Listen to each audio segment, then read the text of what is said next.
Ever felt like the big problems in the world are just way too complicated? Well, today we're going to unpack a toolkit that helps make sense of it all. So let's dive right in. Let's start with a question that I think hits close to home for a lot of us. Why does it seem like some kids just have a much smoother path through school? It's a puzzle, right? And the pieces are often scattered in places you'd never even think to look. Yeah, because when you're talking about big social questions like this, there's never one simple, neat answer. It's always more like this tangled knot of, geography and money and power and even the ghosts of the past, all kind of pulling at the same time. So, to untangle that knot, what we really need is a new way to see. Think of it like this. You're putting on a special pair of glasses, right? And suddenly, all these hidden forces shaping our world just pop into view. So what is this new way to see? Well, it's called social science. And honestly, it's our first big step beyond just having simple opinions. So, what is social science really? At its core, it's a systematic, organized way of studying, well, us. It's all about trading in our assumptions for actual evidence. So, instead of just guessing why things happen, we actually go and investigate. And to do that kind of investigation, social scientists use these four really powerful tools, or let's call them lenses. Each one gives us a totally unique and absolutely essential view of the whole picture. All right, so let's get into these four social lenses: geography, history, politics, and economics. It's time to put on that first pair of glasses. First up, we've got geography. In this lens, it really focuses on the Earth itself, our home. It's all about looking at that fundamental connection between our physical world and how we actually live on it.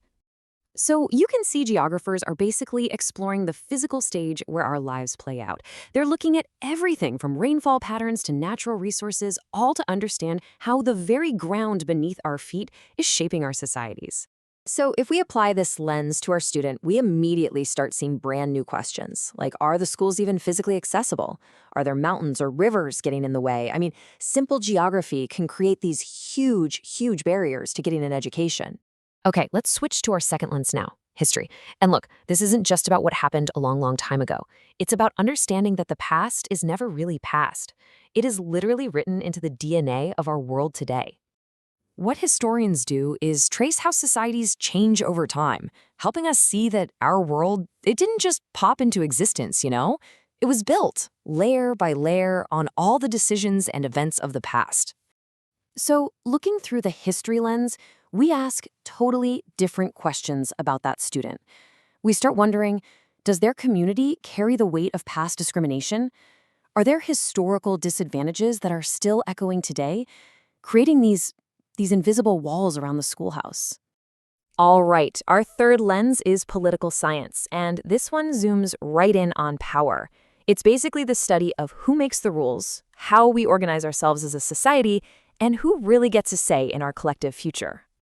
Yeah, this lens is all about the big questions of how we govern ourselves. Who makes the rules? How do those rules even work? And what are our rights and our responsibilities as citizens inside that system? And this lens, it forces us to ask some really tough questions about our student situation. Do government policies actually back up the promise of education for all? Are there real specific protections for the most vulnerable kids, like girls or children with disabilities?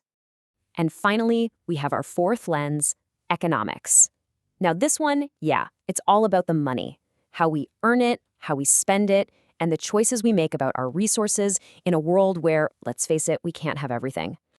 So economics looks at that flow of money and goods and services. It helps us wrap our heads around issues like poverty or employment and how families and entire nations are making these critical financial decisions every single day.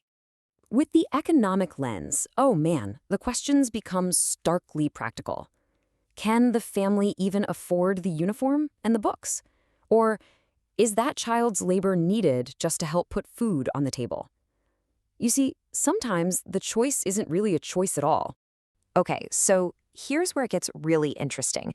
It's when we stop looking through these lenses one by one, and instead, we start to layer them one on top of the other.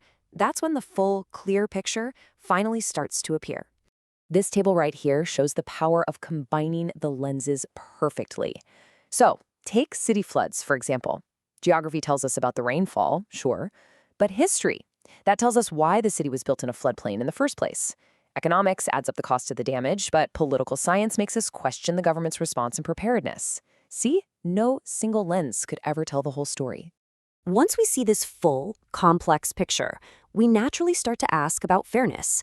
But to have a real conversation about fairness, we've got to be super clear on two very important and very different ideas. So first, let's talk about equality, which is giving everyone the exact same thing. But what if the same isn't actually fair? Well, that's where equity comes in. See, equity isn't about giving everyone the same thing. It's about giving everyone what they need so they have the same opportunity to succeed. And this image, wow, it just says it all, doesn't it? Equality is giving everyone the same size box, even though it doesn't help the shortest person one bit. Equity, on the other hand, is giving each person the exact support they need to see over the fence. The goal isn't the same box. The goal is for everyone to be able to see the game. So, why does any of this matter? I mean, why are we talking about this? Because these aren't just some abstract academic ideas. They're tools for being a better, more engaged citizen. Seriously, when you start using these lenses to look at the world, your entire perspective shifts. You start to move past those surface-level opinions, and you begin to see the deeper roots of problems. And that knowledge, that's what empowers you to act, to vote, and to contribute in a much more meaningful way. So I'm going to leave you with a final thought to take with you. I want you to look around your own community. What's one problem, it could be big or small, that you could understand in a completely new light if you just tried applying these 4 lenses? Think about it. The answers might really surprise you.